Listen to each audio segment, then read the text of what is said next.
ലേക്ക് shore ഹോസ്പിറ്റലിൽ work ചെയ്തിരുന്ന doctor Shabeer എന്ന വ്യക്തി പകലത്തെ തന്റെ തിരക്കുകൾ അവസാനിപ്പിച്ച ശേഷം വൈകുന്നേരം 7 മണിയോടുകൂടിയായിരുന്നു മൊബൈൽ ഫോൺ കയ്യിലേക്കെടുത്തത്.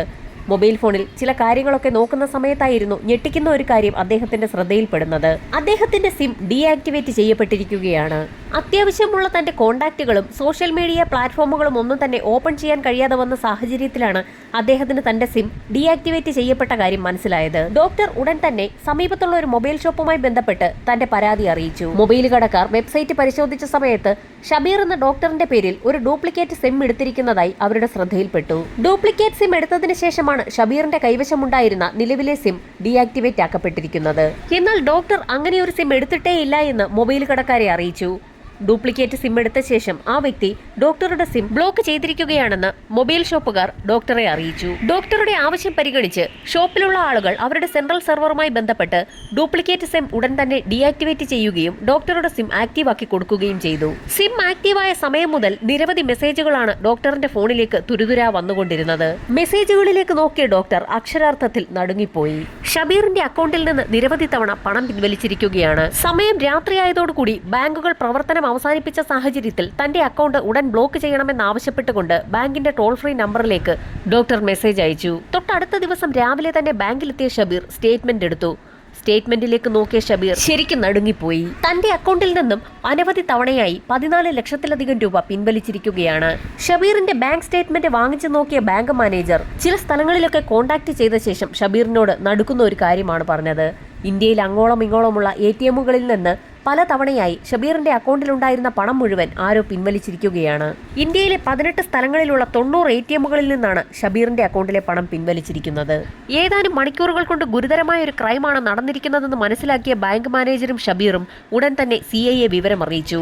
ഏതാനും മണിക്കൂറുകൾ കൊണ്ട് ഇത്രയധികം ATMകളിൽ നിന്ന് എങ്ങനെ പണം പിൻവലിക്കാൻ കഴിയുമെന്നായിരുന്നു പോലീസിന്റെ സംശയം. വലിയൊരു സംഘം തന്നെ ഇതിന് പിന്നിലുണ്ടാകുമെന്ന് പോലീസ് ഉറപ്പിച്ചു.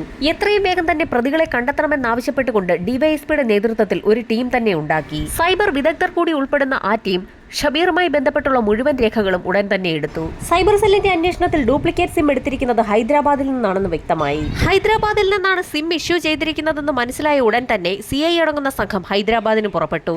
ഹൈദരാബാദിലെ മൊബൈൽ ഷോപ്പ് കേന്ദ്രീകരിച്ച് നടത്തിയ അന്വേഷണത്തിൽ കേരളത്തിൽ നിന്നും ഒരു കോൺഫറൻസിനായി എത്തിയ വ്യക്തിയാണ് അവിടെ നിന്ന് ഡ്യൂപ്ലിക്കേറ്റ് സിം എടുത്തതെന്ന് പോലീസ് സംഘത്തോട് കടയുടമ വ്യക്തമാക്കി. ഒറിജിനൽ സിം നഷ്ടമായ സാഹചര്യത്തിൽ ഡ്യൂപ്ലിക്കേറ്റ് സിം ഇഷ്യൂ ചെയ്യണമെന്നാവശ്യപ്പെട്ടുകൊണ്ട് ID കാർഡ് നൽകുകയും അതിന്റെ പശ്ചാത്തലത്തിൽ മൊബൈൽ ഷോപ്പുകാർ ഡ്യൂപ്ലിക്കേറ്റ് സിം എടുത്തു നൽകുകയുമായിരുന്നു. ID കാർഡിന്റെ കോപ്പി കടയിലുണ്ടെന്ന് മനസ്സിലാക്കിയ പോലീസ് സംഘം ഉടൻ തന്നെ അത് എടുപ്പിച്ചു. എറണാകുളത്തെ ഡോക്ടർ ഷബീർ ഖാന്റെ പേരിൽ തന്നെയാണ് ഡ്യൂപ്ലിക്കേറ്റ് സിം എടുത്തിരിക്കുന്നത്. പേരും അഡ്രസ്സും മറ്റു വിവരങ്ങളുമെല്ലാം എറണാകുളത്തെ ഷബീർ ഖാൻ എന്ന ഡോക്ടറിന്റേത് തന്നെയാണ്. എന്നാൽ അതിൽ പതിഞ്ഞിരിക്കുന്ന ഫോട്ടോയിൽ മാത്രം ചില വ്യത്യാസങ്ങളുണ്ടെന്ന് പോലീസിന് വ്യക്തമായി. ഫോട്ടോയിൽ കാണുന്ന വ്യക്തി നേരിട്ടെത്തിയാണ് ഡ്യൂപ്ലിക്കേറ്റ് സിം എടുത്തതെന്ന് കടയുടമ പോലീസിനോട് മൊഴി നൽകുകയും ചെയ്തു. ഡോക്ടറിന്റെ ID കാർഡിന്റെ ഒരു വ്യാജ കോപ്പി ഉപയോഗിച്ചാണ് ഇവിടെ തിരിമറി നടന്നിരിക്കുന്നത്. ഹൈദരാബാദിലെത്തിയുള്ള പോലീസിന്റെ അന്വേഷണം പുരോഗമിക്കുന്ന സാഹചര്യത്തിൽ എറണാകുളത്ത് ഷബീറിന്റെ അക്കൗണ്ട് കേന്ദ്രീകരിച്ചുള്ള വിശദമായ ഒരു അന്വേഷണം ബാങ്കുമായി ബന്ധപ്പെടുത്തി മറ്റൊരു സംഘം പോലീസുകാർ നടത്തുകയായിരുന്നു. ബാങ്ക് അക്കൗണ്ടുകൾ കേന്ദ്രീകരിച്ച് നടത്തിയ അന്വേഷണത്തിൽ ഷബീറിന്റെ അക്കൗണ്ടിൽ നിന്നും 22 അക്കൗണ്ടുകളിലേക്കാണ് പണം ട്രാൻസ്ഫർ ചെയ്തിട്ടുള്ളതെന്ന് കണ്ടെത്തി. ഇന്ത്യയിലെ 18 സ്ഥലങ്ങളിൽ നിന്നുള്ള 90 ATMകളിൽ നിന്നാണ് അവ പിൻവലിച്ചിരിക്കുന്നത്. പോലീസ് സംഘം ഉടൻ തന്നെ ഷബീറിന്റെ അക്കൗണ്ടിൽ നിന്നും പണം ട്രാൻസ്ഫർ ചെയ്യപ്പെട്ട 22 അക്കൗണ്ടുകളുടെയും വിശദമായ ഡീറ്റെയിൽസ് തന്നെ എടുത്തു. 22 അക്കൗണ്ടുകളെ കേന്ദ്രീകരിച്ച് ഒരു അന്വേഷണം നടത്തിയ സാഹചര്യത്തിൽ ഞെട്ടിക്കുന്ന ചില വിവരങ്ങളായിരുന്നു പോലീസിന് ലഭിച്ചത്. പണം ട്രാൻസ്ഫർ ചെയ്യപ്പെട്ട 22 അക്കൗണ്ട് ഹോൾഡേഴ്സിനും തങ്ങൾക്ക് അങ്ങനെ ഒരു അക്കൗണ്ട് ഉണ്ടോ എന്നുള്ള കാര്യം പോലും അറിവില്ലായിരുന്നു. ആ 22 അക്കൗണ്ട് ഉടമകളും ഹൈദരാബാദിലെ കൺസ്ട്രക്ഷൻ സൈറ്റിൽ വർക്ക് ചെയ്യുന്നവരാണ്. 22 പേർക്കും തങ്ങൾക്ക് അങ്ങനെ ഒരു അക്കൗണ്ട് ഉള്ള കാര്യം അറിവില്ല എന്ന് പറഞ്ഞത് പോലീസ് വിശ്വസിച്ചില്ല. അക്കൗണ്ട് ഉടമകളായ 22 പേരും തങ്ങളുടെ ID കാർഡുകൾ നേരത്തെ ആർക്കെങ്കിലും ഹാൻഡ് ഓവർ ചെയ്തിട്ടുണ്ടോ എന്നുള്ള കാര്യം പോലീസ് തിരക്കി. കൺസ്ട്രക്ഷൻ സൈറ്റിൽ ജോയിൻ ചെയ്യുന്ന സമയത്ത് പല കാര്യങ്ങളും ഉടമ അവരിൽ നിന്നും ഒപ്പിട്ട് വാങ്ങിച്ചിട്ടുണ്ട്. അക്കൂട്ടത്തിൽ ആ 22 തൊഴിലാളികളുടെയും ID കാർഡിന്റെ കോപ്പി കൂടി സ്ഥാപനത്തിൽ സമർപ്പിക്കേണ്ടി വന്നിട്ടുണ്ട്. പുറത്തുനിന്നുള്ള ആളുകൾക്ക് ജോലികൾ നൽകുന്ന സമയത്ത് അത്തരത്തിൽ ID കാർഡിന്റെ കോപ്പികൾ വാങ്ങി സൂക്ഷിക്കാറുള്ള ഒരു പതിവ് കൂടി ഉള്ളതുകൊണ്ട് പോലീസിന് അക്കാര്യത്തിൽ വലിയ സംശയമൊന്നും തോന്നിയില്ല. എന്നാൽ അവർ ജോലിക്കെത്തിയ സമയത്ത് ബാങ്ക് അക്കൗണ്ട് എടുക്കുന്നതിനായി ഏതെങ്കിലും പേപ്പറുകളിൽ നേരത്തെ ആരെങ്കിലും ഒപ്പിട്ട് വാങ്ങിയിട്ടുണ്ടോ എന്നുള്ള കാര്യം പോലീസ് അന്വേഷിച്ചു.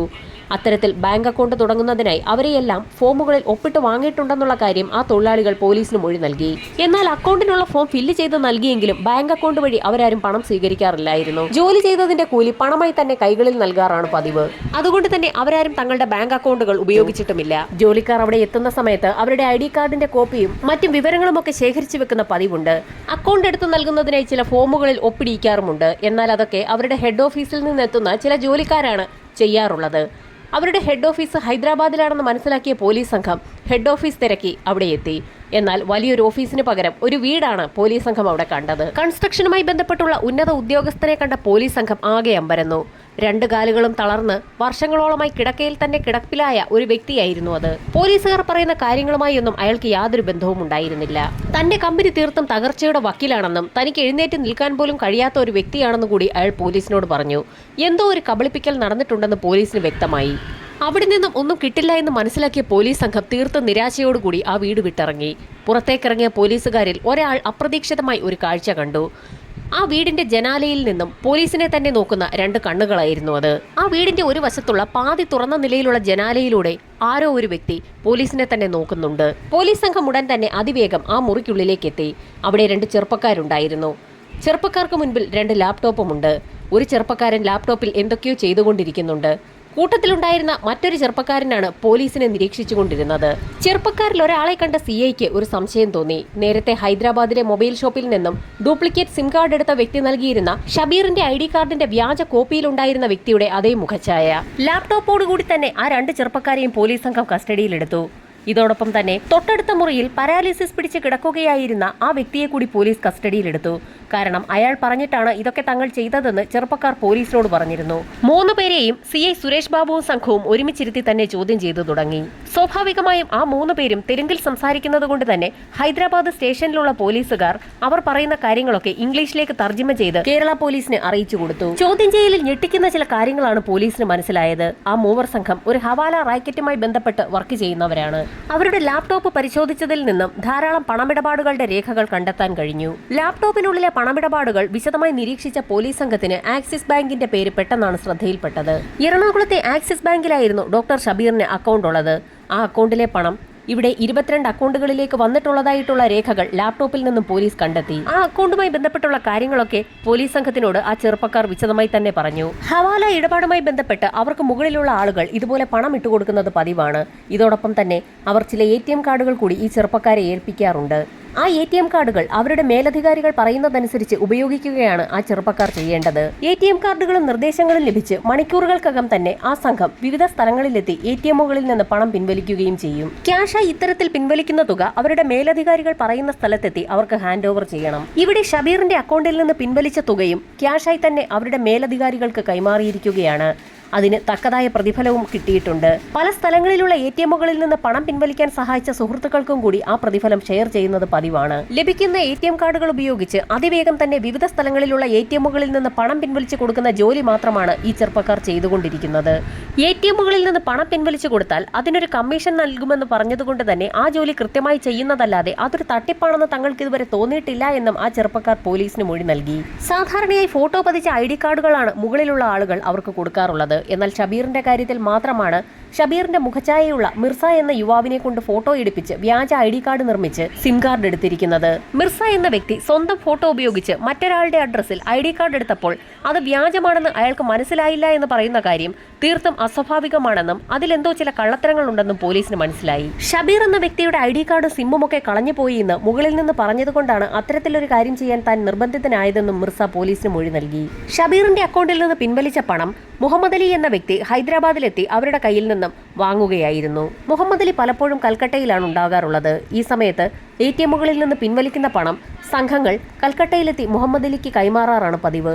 ഏതു വിധേനയും മുഹമ്മദ് അലിയെ പിടികൂടണമെന്ന് തീരുമാനിച്ച കേരള പോലീസ് മിർസയുമായി ചേർന്ന് ഒരു പ്ലാൻ തയ്യാറാക്കി. CI അടങ്ങുന്ന സംഘം ആ 3 സംഘത്തിനെയും കൊണ്ട് അങ്ങനെ കൽക്കട്ടയിലെത്തി. കൽക്കട്ട റെയിൽവേ സ്റ്റേഷനിൽ വെച്ചാണ് സാധാരണയായി മുഹമ്മദ് അലിയെ മിർസ കണ്ടുമുട്ടാറുള്ളത്. പോലീസിന്റെ നിർദ്ദേശപ്രകാരം ചില അത്യാവശ്യ കാര്യങ്ങൾ സംസാരിക്കാനുണ്ടെന്ന് പറഞ്ഞുകൊണ്ട് തന്നെ മിർസ മുഹമ്മദ് അലിയെ കൽക്കട്ടയിലെ റെയിൽവേ സ്റ്റേഷനിലേക്ക് വിളിച്ചു വരുത്തി. മിർസയുമായി പോലീസ് സംഘം റെയിൽവേ സ്റ്റേഷനിലെത്തി ഏതാനും മണിക്കൂറുകൾക്കകം തന്നെ മുഹമ്മദ് അലിയും അവിടെ എത്തി. മിർസയ്ക്കൊപ്പം ഉണ്ടായിരുന്ന വേഷം മാറിയ പോലീസ് സംഘത്തെ മുഹമ്മദ് അലി തിരിച്ചറിഞ്ഞതുമില്ല. ഏതാനും നിമിഷങ്ങൾക്കകം തന്നെ മുഹമ്മദ് അലിയെ പോലീസ് കസ്റ്റഡിയിലെടുത്തു. മുഹമ്മദ് അലിയും യഥാർത്ഥത്തിൽ ഹവാല പണമിടപാടിന്റെ ഒരു കണ്ണി മാത്രമാണ്. അയാൾക്ക് കിട്ടുന്ന ടാസ്കുകളാണ് അയാൾ മിർസയെപ്പോലുള്ള ആളുകൾക്ക് വീതം വെച്ച് കൊടുക്കുന്നത്. ഹവാല ഇടപാടുമായി ബന്ധപ്പെട്ട് നിരവധി ആളുകളാണ് ഇവർക്കൊപ്പമുള്ളത്. അതുകൊണ്ടാണ് ഒരേ സമയം 90 ATMകളിൽ നിന്നൊക്കെ പണം തട്ടിയെടുക്കാൻ ഇവർക്ക് കഴിയുന്നത്. മുഹമ്മദ് അലിയെ ചോദ്യം ചെയ്തപ്പോൾ ഞെട്ടിക്കുന്ന ചില വിവരങ്ങളാണ് പോലീസിന് ലഭിച്ചത്. മിർസയെ പോലെയുള്ള ആളുകൾ ATMകളിൽ നിന്ന് കളക്ട് ചെയ്യുന്ന പണം മുഹമ്മദ് അലിയെ ഏൽപ്പിക്കും. അയാളുടെ കമ്മീഷൻ എടുത്ത ശേഷം മുഹമ്മദ് അലി ആ പണം കൽക്കട്ടയിൽ തന്നെയുള്ള അയൻ മുഖർജി എന്നൊരു വ്യക്തിക്കാണ് കൈമാറാറുള്ളത്. ഹവാല ഇടപാടുമായി ബന്ധപ്പെട്ട് ഏറ്റവും താഴേക്കിടയിലുള്ള വ്യക്തികൾക്ക് അവർക്ക് മുകളിലുള്ള വ്യക്തികളെക്കുറിച്ച് ഒരറിവും ഉണ്ടായിരിക്കുകയില്ല. ഒരു തരത്തിലും പോലീസ് അന്വേഷണം മുകൾ തട്ടിലുള്ള ആളുകളിലേക്ക് എത്താതിരിക്കാൻ വേണ്ടിയാണ് അവർ ഇത്തരത്തിലുള്ള ഇടപാടുകൾ നടത്തുന്നത്. യഥാർത്ഥത്തിൽ മുഹമ്മദ് അലിക്ക് അയാൾക്ക് മുകളിലുള്ള മുഖർജി എന്ന വ്യക്തിയെ അങ്ങനെ അങ്ങ് കോണ്ടാക്ട് ചെയ്യാൻ കഴിയുമായിരുന്നില്ല. താഴേക്കിടയിലുള്ള കണ്ണികൾക്ക് മുകളിലോട്ടുള്ള ആളുകളെ അങ്ങനെ അങ്ങ് കോണ്ടാക്ട് ചെയ്യാൻ കഴിയില്ല.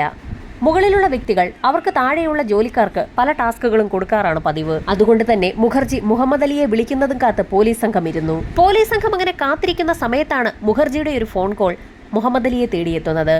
കൽക്കട്ടയിലെ തന്നെ ഹൗറ ബ്രിഡ്ജിന് സമീപത്തുള്ള ഒരു പാർക്കിൽ വൈകുന്നേരം 4 മണിയോടുകൂടി മുഹമ്മദ് അലി എത്തണമെന്നായിരുന്നു മുഖർജി ഫോണിൽ പറഞ്ഞത്. വേഷം മാറിയ പോലീസ് സംഘം മുഹമ്മദ് അലിയുമായി മുഖർജിയെ പിടികൂടാനായി ഹൗറ ബ്രിഡ്ജിന് സമീപമെത്തി. വൈകുന്നേരം 4 മണി പിന്നിട്ട സമയത്ത് തന്നെ പറഞ്ഞതുപോലെ മുഖർജി സ്ഥലത്തെത്തി.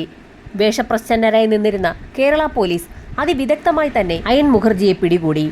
മുഖർജിയെ കസ്റ്റഡിയിലെടുത്ത് പോലീസ് സംഘം വിശദമായി തന്നെ ചോദ്യം ചെയ്തെങ്കിലും പ്രതീക്ഷയ്ക്ക് വകയുള്ളതൊന്നും തന്നെ പോലീസിന് മുഖർജിയിൽ നിന്ന് ലഭിച്ചില്ല. പക്ഷേ അയാളുടെ മൊബൈൽ ഫോൺ കേന്ദ്രീകരിച്ച് അന്വേഷണം നടത്തിയപ്പോൾ അയാളുടെ ഒരു മെയിലിലേക്ക് വന്ന ചില മെസ്സേജുകൾ പോലീസിന്റെ ശ്രദ്ധയിൽപ്പെട്ടു. ഫെലിക്സ് എന്ന വ്യക്തിയുടെ മെയിലുകളാണ് മുഖർജിയുടെ ഫോണിലേക്ക് വന്നിരിക്കുന്നത്. അയാളാണ് തങ്ങൾക്ക് നിർദ്ദേശങ്ങൾ നൽകുന്നതെന്ന് മുഖർജി പോലീസിന് മൊഴി നൽകി. എന്നാൽ ഫെലിക്സിനെ നേരിട്ട് കണ്ടുള്ള പരിചയമൊന്നും മുഖർജിക്കില്ല. മെയിലിലൂടെ മാത്രം പരിചയമുള്ള ഫെലിക്സ് നൽകുന്ന നിർദ്ദേശങ്ങളാണ് മുഖർജിയും അയാൾക്ക് താഴെയുള്ള മറ്റുള്ള ആളുകളും അനുസരിക്കുന്നത്. പോലീസിന് തീർത്തും അമ്പരപ്പാണ് അക്കാര്യത്തിൽ തോന്നിയത്. ഫെലിക്സ് എന്ന വ്യക്തിയെക്കുറിച്ച് കേട്ടപ്പോൾ തന്നെ ഹൈദരാബാദ് പോലീസിനൊരു സംശയം തോന്നി. ഫെലിക്സ് എന്ന വ്യക്തി ഹൈദരാബാദ് ജയിലിലാണ് യഥാർത്ഥത്തിൽ ഉള്ളതെന്ന് പോലീസ് സംഘം കേരള പോലീസിന് നിർദ്ദേശം നൽകി. ഹവാല ഇടപാടുമായി ബന്ധപ്പെട്ട ഒരു ഫെലിക്സ് കുറെ കാലങ്ങളായി ഹൈദരാബാദ് പോലീസിന്റെ തന്നെ കസ്റ്റഡിയിലാണ്. കൽക്കട്ടയിൽ നിന്ന് പോലീസ് സംഘം ഫെലിക്സിനെ കാണുന്നതിനായി ഹൈദരാബാദിലേക്ക് പുറപ്പെട്ടു. കാലങ്ങളോളമായി ജയിലിൽ കഴിയുന്ന ഫെലിക്സിനെ പോലീസ് സംഘം വിശദമായി തന്നെ ചോദ്യം ചെയ്തു. എന്നാൽ മുഖർജി എന്നൊരു വ്യക്തിയെ തനിക്ക് പരിചയമില്ല എന്നും പോലീസ് പറയുന്ന കാര്യങ്ങളൊന്നും തനിക്ക് മനസ്സിലാകുന്നില്ല എന്നും അയാൾ പറഞ്ഞു. ഫെലിക്സിന്റെ അക്കൗണ്ടിൽ നിന്ന് നിരവധി മെയിലുകൾ പോയിട്ടുണ്ടെന്ന് പോലീസ് പറഞ്ഞപ്പോൾ താൻ കാലങ്ങളോളമായി ജയിലിലാണെന്നും ജയിലിൽ കിടക്കുന്ന താൻ എങ്ങനെയാണ് ആളുകൾക്ക് മെയിൽ അയക്കുന്നതെന്നും ഫെലിക്സ് തിരിച്ച് പോലീസിനോട് ചോദിച്ചു. അത് ശരിയാണെന്ന് തോന്നിയ പോലീസ് സംഘം ഫെലിക്സിന്റെ മെയിൽ വിശദമായി തന്നെ സൈബർ സെല്ലിന്റെ സഹായത്തോടു കൂടി പരിശോധിച്ചു. എന്നാൽ ഫെലിക്സിന്റെ മെയിലിൽ നിന്നും അയാൾ സ്ഥിരമായി മുഖർജിയെ കോൺടാക്ട് ചെയ്തതിന്റെ എല്ലാ തെളിവുകളും പോലീസ് നേരിട്ട് കണ്ടതാണ്. എന്നിട്ടും തങ്ങൾക്ക് എവിടെയാണ് തെറ്റുപറ്റിയതെന്ന് പോലീസ് വിശദമായി തന്നെ ഒന്ന് ചിന്തിച്ചു. സൈബർ സെല്ലിന്റെ അന്വേഷണത്തിൽ ഞെട്ടിക്കുന്ന ചില കാര്യങ്ങളാണ് കണ്ടെത്താൻ കഴിഞ്ഞത്. ഫെലിക്സ് എന്ന വ്യക്തിയുടെ മെയിൽ ID ഹാക്ക് ചെയ്ത് മറ്റാരോ ഉപയോഗിക്കുകയാണ്. അത്തരത്തിൽ ഉപയോഗിക്കുന്ന വ്യക്തിയുടെ IP അഡ്രസ്സും അതാരാണ് ഉപയോഗിക്കുന്നതെന്നും സൈബർ സെല്ല് കണ്ടെത്തി. നൈജീരിയക്കാരനായ ഒരു ആന്റണി എന്ന വ്യക്തിയാണതെന്ന് പോലീസ് മനസ്സിലാക്കി. ഫെലിക്സ് എന്ന പേരിൽ അയാൾ ഇനിയും മുഖർജിയെ കോൺടാക്ട് ചെയ്യുന്ന സമയത്ത് അയാളെ പിടികൂടാൻ തന്നെ പോലീസ് സംഘം തീരുമാനിച്ചു.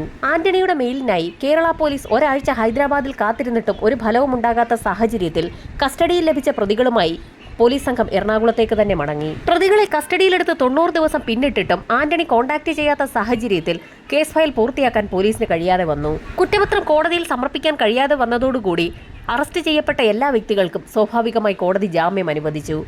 ജാമ്യം അനുവദിച്ച പ്രതികൾ രാജ്യത്തിന്റെ വിവിധ ഭാഗങ്ങളിലേക്ക് പോയിട്ടും പോലീസ് സംഘം ആന്റണിക്കായി കാത്തിരിക്കുകയാണ്. കേസ് ക്ലോസ് ചെയ്യാൻ കഴിയാതെ അന്വേഷണം ഇപ്പോഴും നടക്കുകയാണ്. അത് മാത്രവുമല്ല, പണം നഷ്ടപ്പെട്ട ഷബീറിന് ഇതുവരെയും തന്റെ പണം തിരികെ ലഭിച്ചതുമില്ല. വൈകാതെ തന്നെ ആന്റണി വലയിൽ വീഴുമെന്ന് തന്നെ പ്രതീക്ഷിക്കാം.